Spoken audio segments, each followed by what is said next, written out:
Well, when I first put them out here, I walked around the electric fence to make sure that it was all still up and good and everything.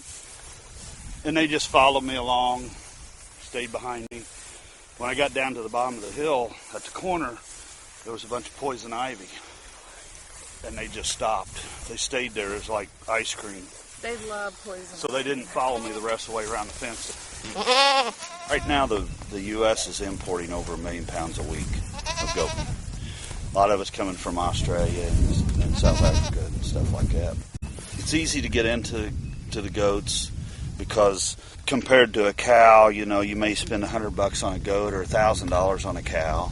They're smaller, you know, 100 to 150, 60, 70 pounds, whereas a cow's over 1,000 to 1,500 pounds. So you've got an animal that you can handle, whereas a cow will handle you. So we thought as we got older, why then that would allow us to stay in animal business, you know, and deal with... Be able to physically handle them. Yeah. In a herd of goats, there's usually a queen, and she's kind of the leader and the boss. And that's the role Martini plays here.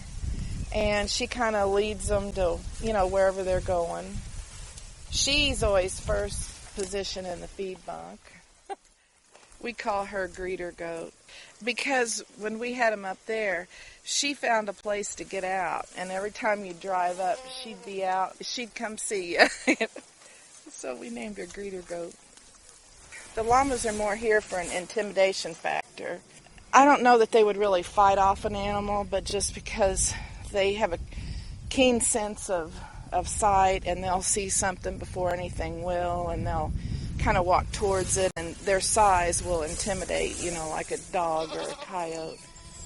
They're just kind of naturally curious because after we feed them, if you set out on a bucket at night, they'll all come up to you and they want scratched and they'll like nibble on your shirt and they just come up to.